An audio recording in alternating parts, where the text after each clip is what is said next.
আপনি কি কখনো ভেবেছেন কেন কিছু বাবা-মা খুব সহজেই সন্তানকে সামলাতে পারেন, অথচ অন্যরা প্রতিদিন একই বিষয় নিয়ে যুদ্ধ করতে থাকেন? কেন একই পরিবারের ২ সন্তানের আচরণ এত ভিন্ন হয়? আসল রহস্য কি কঠোর শাসনে নাকি অতিরিক্ত আদরে? সত্যি কথা হলো, সফল প্যারেন্টিং কোনো জাদু নয়, এটি কিছু সহজ কিন্তু কার্যকর অভ্যাসের সমষ্টি। আজকের এই ভিডিওতে আমরা জানবো এমন ৭টি চাবিকাঠি যা আপনার প্যারেন্টিংকে অনেক সহজ, আনন্দময় এবং ফলপ্রসূ করে তুলতে পারে। ভিডিওটি শেষ পর্যন্ত দেখুন, কারণ শেষের চাবিকাঠিটি এমন একটি বিষয় যা অধিকাংশ বাবা-মা বুঝতে পারেন অনেক দেরিতে। সন্তান পৃথিবীর সবচেয়ে মূল্যবান উপহার, কিন্তু সন্তানকে সঠিকভাবে বড় করে তোলা সহজ কাজ নয়। প্রতিদিন নতুন নতুন চ্যালেঞ্জ আসে, পড়াশোনা, মোবাইল, জেদ, রাগ, অবাধ্যতা, আত্মবিশ্বাসের অভাব কিংবা বন্ধু নির্বাচনের সমস্যা। অনেক বাবা-মা মনে করেন ভালো প্যারেন্টিং মানে সবসময় সন্তানের জন্য ত্যাগ করা, কিন্তু বাস্তবে ভালো প্যারেন্টিং হলো সঠিক সময়ে সঠিক সিদ্ধান্ত নেওয়া এবং সন্তানের সঙ্গে সুসম্পর্ক গড়ে তোলা। চলুন জেনে নেওয়া যাক সেই ৭টি চাবিকাঠি। ১. সন্তানের সঙ্গে সম্পর্ককে নিয়ন্ত্রণের চেয়ে বেশি গুরুত্ব দিন। অনেক বাবা-মা মনে করেন সন্তানকে নিয়ন্ত্রণ করাই তাদের প্রধান দায়িত্ব, কিন্তু বাস্তবে সন্তানের সঙ্গে সম্পর্ক যত শক্তিশালী হবে, তাকে পরিচালনা করাও তত সহজ হবে। একজন শিশু সেই মানুষটির কথা বেশি মানে যার সঙ্গে তার আবেগগত সংযোগ রয়েছে। প্রতিদিন কিছু সময় শুধু সন্তানের জন্য রাখুন, তার স্কুলের গল্প শুনুন, তার অনুভূতি বুঝুন, তার ছোট ছোট অর্জনের প্রশংসা করুন। মনে রাখবেন, সম্পর্ক শক্তিশালী হলে শাসন কম করেও অনেক কিছু শেখানো সম্ভব। ২. স্পষ্ট নিয়ম তৈরি করুন। যে পরিবারে কোনো নিয়ম নেই, সেখানে শিশুরা বিভ্রান্ত হয়ে পড়ে।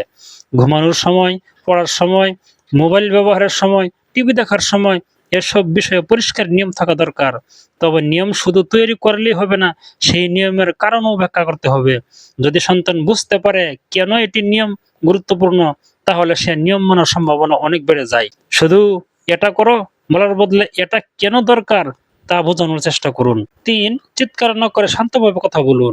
অনেক সময় রাগের মাথায় আমরা চিৎকার করে ফেলি, কিন্তু গবেষণায় দেখা গেছে অতিরিক্ত চিৎকার শিশুদের আত্মবিশ্বাস কমিয়ে দিতে পারে এবং তাদের মধ্যে ভয় বা বিরক্তি তৈরি করতে পারে। যখন সন্তান ভুল করে তখন প্রথমে নিজেকে শান্ত করুন। রাগের মুহূর্তে বলা অনেক কথাই পরে অনুশোচনার কারণ হয়। শান্ত কণ্ঠে বলা একটি কথা অনেক সময় চিৎকার করে বলা ১০টি কথার চেয়েও বেশি কার্যকর হয়। আপনার আচরণ থেকেই সন্তান শিখছে কিভাবে অন্যদের সঙ্গে কথা বলতে হয়। ৪. ভুলকে শেখার সুযোগ হিসেবে দেখুন। প্রতিটি মানুষ ভুল করে, শিশুরা তার ব্যতিক্রম নয়। অনেক বাবা-মা সন্তানের ভুল দেখলেই বকাঝকা শুরু করেন, ফলে শিশু ভুল লুকাতে শেখে। তার পরিবর্তে তাকে জিজ্ঞাসা করুন, তুমি কি শিখলে? পরের বার কিভাবে ভালো করতে পারবে?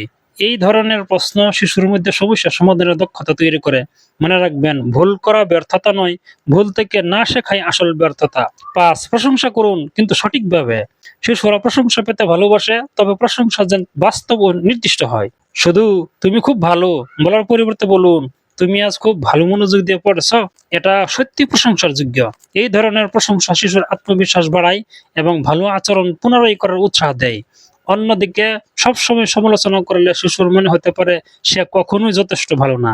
৬. উদাহরণ হয়ে উঠুন। প্যারেন্টিং এর সবচেয়ে শক্তিশালী শিক্ষা মুখে নয়, কাজে। আপনি যদি চান সন্তান সত্য কথা বলুক, তাহলে আপনাকে সত্যবাদী হতে হবে। আপনি যদি চান সন্তান বই পড়ুক, তাহলে তাকে বই পড়তে দেখান। আপনি যদি চান সন্তান সম্মান দেখাক, তাহলে আপনিও অন্যদের সম্মান করুন। শিশুরা শুনে কম, দেখে বেশি শেখে। তাই নিজের আচরণকে এমন করুন যা সন্তান অনুসরণ করতে পারে। ৭. নিখুঁত প্যারেন্ট হওয়ার চেষ্টা করবেন না। এটি সবচেয়ে গুরুত্বপূর্ণ চাবিকাঠি। অনেক বাবা-মা সবকিছু নিখুঁতভাবে করতে চান, কিন্তু বাস্তবতা হলো পৃথিবীতে কোনো নিখুঁত প্যারেন্ট নেই। কখনো আপনি ভুল করবেন, কখনো ধৈর্য হারাবেন, কখনো সিদ্ধান্ত ভুল হবে। এটাই স্বাভাবিক। গুরুত্বপূর্ণ হলো নিজের ভুল স্বীকার করা এবং সেখান থেকে শেখা। যদি কোনোদিন সন্তানের সঙ্গে খারাপ আচরণ করে ফেলেন, তাহলে ক্ষমা চাইতে দ্বিধা করবেন না। এতে আপনার মর্যাদা কমবে না, বরং সন্তান শিখবে কিভাবে নিজের ভুল স্বীকার করতে হয়। কেন এই ৭টি চাবিকাঠি এত গুরুত্বপূর্ণ? কারণ এগুলো শুধু সন্তানের আচরণ পরিবর্তন করে না, বরং পুরো পরিবারে ইতিবাচক পরিবেশ তৈরি করে।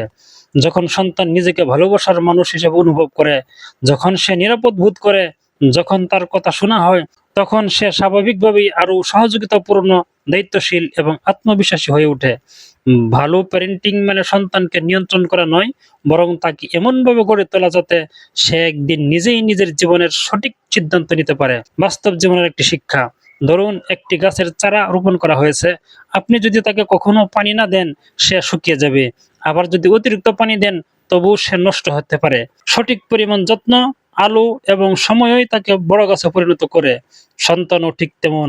অতিরিক্ত কঠোরতা যেমন ক্ষতিকর, তেমনি অতিরিক্ত প্রশ্রয়ও ক্ষতিকর। ভারসাম্য হলো সফল প্যারেন্টিং এর মূল রহস্য। বন্ধুরা, প্যারেন্টিং কোনো প্রতিযোগিতা নয়, এটি একটি দীর্ঘ যাত্রা যেখানে প্রতিদিন আমরা নতুন কিছু শিখি। আজ আমরা জানলাম প্যারেন্টিং সহজ করার 7টি চাবিকাঠি। 1. সম্পর্ককে গুরুত্ব দিন। 2. স্পষ্ট নিয়ম তৈরি করুন। 3. চিৎকার নয়, শান্তভাবে কথা বলুন।